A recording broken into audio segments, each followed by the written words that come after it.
What's good, y'all? I'm here to talk about my personal favorite of the three. We got big man Munkidori. I like all three of them a lot, but man, Munkidori, I don't know. He got the vibes. I liked him since day one.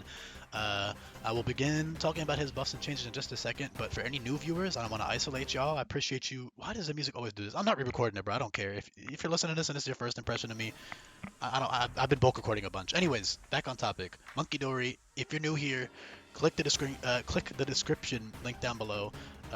There is, if you pause the video, there is bullet points that you can quickly skim over and read to understand how the hack works better. That way you can be a little bit more in the loop with understanding the things I'm talking about, because I'm not going to waste time explaining the very bare basics of the hack in every single video. And I have videos like this for every single Pokemon, so you can check those out after you finish this one. Make sure you sub, make sure you drop a like, make sure you comment, all that good stuff. It would support my work, it would support all the effort I put into this hack, so make sure you do that. With that all being said though, Munkidori the GOAT. Quick feet, very fitting given that he's like this little monkey guy, right?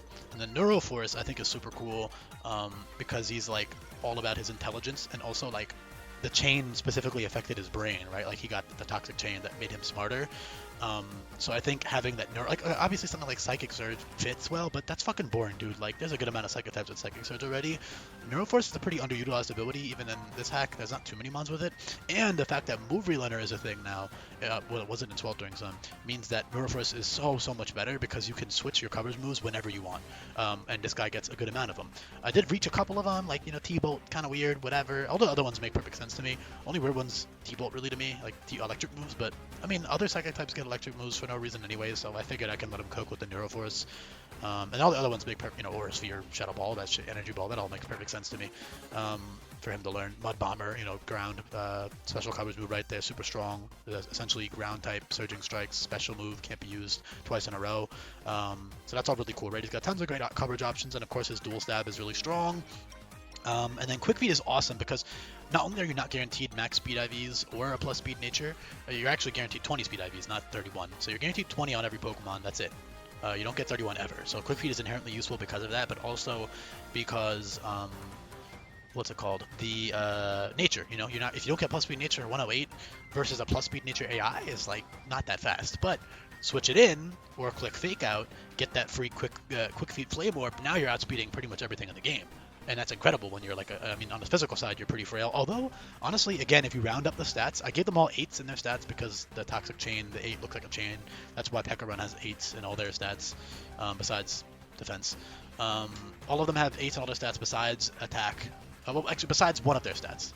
Is 65. One of their, so Okidogi's is speed, Munkidori, and Pheasantipides. Well, actually, I'm not going to spoil Pheasantipides yet. You can watch the video for that one. But yeah, Munkidori, man, this guy's cool. But yeah, he's actually relatively tanky on the physical side too. Not to mention he has tons of good resistances as a poison and psychic type, especially that 4 times fighting. What are some other important ones? I mean, obviously he resists poison and shit like that. But there was another one. There's grass. Yeah, that's another really good one. But in general, tons of good resistances. Again, in a ROM hack where it's monotype teams having those. Oh god, I'm just gonna type Munkidori. What was I looking for? The resistances, yeah. No, I got him all. I just missed Fairy. Fairy was the one I was thinking of. I'm fucking okay. Anyway, it's hard to woke record, man. Your brain starts to rot over time. But yeah, also I try to get through these in like a timely manner. So yeah, speaking of, I'm gonna get straight to it. So yeah, as you can see, tons of coverage moves is on the screen. That's great with Neuroforce. Logically fits really well. Toxic Chain is ass. I'm gonna flat out say it. It's bad. I would never use Toxic Chain versus the AI, literally ever. Like, I don't know. No, man, just click Toxic. There's no situation. In competitive, Toxic Chain is great because it turns all your moves. It's a competitive 66 singles is a much longer. Like, there's a lot of variance flying around in competitive 66 singles to begin with, and having that 30% chance over and over and over again is much better for making progress. Not to mention your Pokemon, not only does the switching is much more constant in 66 singles, meanwhile the AI never switches. And another difference is your Pokemon should never faint in this ROM hack, at least that's what the idea is. It's supposed to be played as a Nuzlocke, you don't want them to faint. Meanwhile in competitive, if they faint, they faint. Obviously it's not good, but it's not like the end of the world. It's gonna happen, it's inevitable. So that's why Toxic Chain is bad. It's just not, it's not good. You should never bank on a 30% chance at Toxic on an attacking move when you can just rely, like, when you're clicking Toxic or trying to Toxic something in-game, it's a very deliberate choice. Does that make sense? Meanwhile, versus AI, like, no, you're never fucking, Sorry, versus in competitive, it's more of a, oh, I can attack and have a chance, a good chance to toxic something. That's really good, especially with like shit like U-turn, whatever. But in here, it's not very good. It's just not good. I kept it. The only reason I kept it is because I want the Titan fights to have toxic chain. I think that's pretty cool because it versus the AI, when the AI is using shit against you, 30% chance should be treated as 100% in terms of prep. So it basically makes all his moves toxic, which is pretty cool for the AI.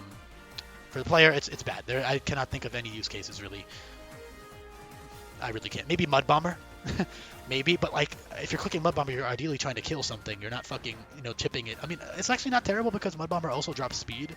So like, in theory, you could run like a bulky set with Black Sludge and Mud Bomber and Toxic Chain, and then you get a Toxic and a -3 speed. But I don't know, man. That's one use case for it. Okay, I found one. And Fake Out, sure, but it's not reliable. It's a 30% chance. What are you gonna do? Fucking Fake Out parting shot spam until you get the Toxic? Just click fucking Toxic. I guess if you want to take no damage, there's another use case. All right, I'm being very generous because ideally you're just gonna be clicking other things than doing this. But yes, in theory you could be Fake Out, Toxic Chain, pivoting with an immunity or something. Like say you bait a ground move from whatever's in front of you, you switch into your ground immunity, you switch back into Munkidori, you either resist it and you heal it off of Black Sludge, or you're, whatever. I mean, Black Sludge, it is good bulk, especially on the special side, is very tanky. 80, 120 bulk if you round it up.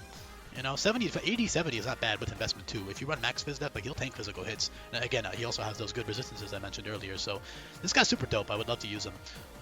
He's also got other really cool stuff, like utility-wise, outside of the obvious, parting shot stuff. He's got stuff like Scary Face, Simple Beam, Confide, Disable, again, Toxic, Slack Off, for bulkier sets, for certain situations, especially special defensive sets. But again, on Teamlocked, you can even make use of physical defensive sets. That's the beauty of Teamlocked, that it's pushing you to use Pokemon in ways you would not initially think to use them, which is why I give every Pokemon so many options. Yeah, Future Sight, Hypnosis, Dream Eater, all pretty nice. Like, Future Sight plus Parting Shot is kind of cool. For certain situations. Again, it's stronger than all your other psychic moves, even than Psycho Boost, so that's pretty good. Quick Feet is, I don't know how I didn't cover this yet. Quick Feet plus Fling. Fling is an exclusive move. I only give it to monkeys and very specific other Pokemon, but mostly just monkeys as a level up move. And it's normal type, so it's stab on a couple of them, like Passimian and Slaking and some others. But yeah, it's super good on Munkidori as well because of the orbs. I mean, you're not using it for damage on Munkidori necessarily, right? Not always, although with Movie Learner, you might actually have enough free move slots to get the free 130 base power Iron Ball, but that's more for like the physical attacking ones. For this guy, you're using it for the status, right? So with Fling plus Quick Feet, it's such a fucking cool combo. I love it, man. So you switch him in, or whatever, you Fake Out or switch him in, either one. You get your Flame Orb, and then you fling it. And now you not only get free chip, but you also burn them for free, and you get your Flame Orb activated, which is fucking dope. I love it, man. It's so cool. So yeah, guys, super versatile. You can be ran fast to offensive, defensive, utility, slow, bulky, whatever you need him to do. Also, teleport being a slow pivot move is nice as well, to take hits and get something else in safely if you needed to, if you're not using Parting Shot or U-turn. Again, tons of coverage. I guess you could argue Mystical Fire is another weirder one, but it's Psychic type. A lot of Psychic types just get that for no reason, although he doesn't give me the Mystical. He kind of does. He's like got the Japanese mythology behind him, so you can argue that fits fine. And again, a Psychic type moment fits okay. Again, I reached a couple of those just purely for Neuroforce. The rest of them are all pretty fair to me. Even like, dude, you could even like fucking physical first impression. You could, versus with Neuroforce, hell yeah, man. For certain situations, you could totally slap that on. Encore is obviously great utility as well. Terrain moves are, terrain and weather moves are good team support if you need that for certain situations. Again, with Teamlocked, you can use your Pokemon in so many different ways, right? In terms of inaccurate moves, you don't have many. I will say, so I actually was considering Sixth Sense on them as an ability over Neuroforce, but I ended up preferring Neuroforce because, number one, it's a less used ability. I looked at the list of mons I had planned for both, and there was less for Neuroforce, and I was like, okay, fuck it, Neuroforce is cooler. And then also, I think it fits a bit better. Although Sixth Sense fits, actually, Sixth Sense, you could argue, fits better because he is supposed to be able to see into the future. There's no Dex entries, but I know for a fact that's his lore.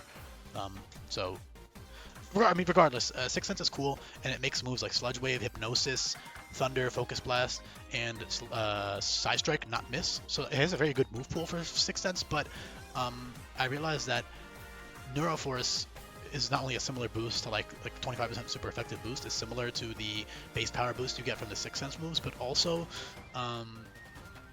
Sludge Wave is kind of outclassed by Malignant Chain at 55, which, to be fair, You know, say you get these guys at level 40, you're gonna have a good amount of Sludge Wave usage before you get Malignant Chain. But I don't know. I ended up I think Neuroforce is just cooler. But Malignant Chain is better than Sludge Wave. It's same power, but I mean Sludge Wave technically drops speed, but then overall the guaranteed toxic from Malignant Chain is much better, and of course just the consistent accuracy. And it's actually unique. Malignant Chain is unique, unlike the other Wicked Blow variants in this hack. It's one of the exclusive ones that is not doesn't have a drawback. All of the other ones you can't use them twice in a row, but with Munkidori you can. So you could use like Neuroforce, Scarf, Malignant Chain for certain boss fight matchups, you know. So that's pretty cool. Overall, I mean, this guy's super dope. Even the other utility stuff like Mind Pulse, Dismal Cry, Disarming Voice, all dropping attacking stats by -1. You know, with that Black Sludge, with that Encore, with that, you know, so many cool debuffing moves that this guy can take advantage of. Topsy Turvy is great for once in a while when the AI has a really strong setup move that you're really scared of. Yeah, I think Fling, again, great utility, free burn, free Quick Feet, you know, it synergizes perfectly with Quick Feet. Psycho Boost, widespread move, you know, just a nice, strong option for later in the game. Although, you know, your coverage with Neuroforce will be better a lot of the time, but not all the time. And then again, of course, with Quick Feet, you know, you can do like Quick Feet, Psycho Boost, Parting Shot out. That type of shenanigans you can pull as well. So that's super fun. I think I've covered pretty much everything I want to talk about. This guy's the GOAT, man. I think it's super cool. Hopefully you do as well. Let me know in the comments what you think of him. Did I forget? Does he not have punches? No, he doesn't get the punches. Yeah, okay. I'm good. I didn't forget that. Alright, not that he would like be using them ever. It would just be for flavor, but yeah, I guess he can't use punches for some reason. Anyway, I mean, punch moves distribution is a whole different tangent I could get into, but yeah. Regardless, thank you for listening. Let me know if you made it to the end, and I will be back for more coming up.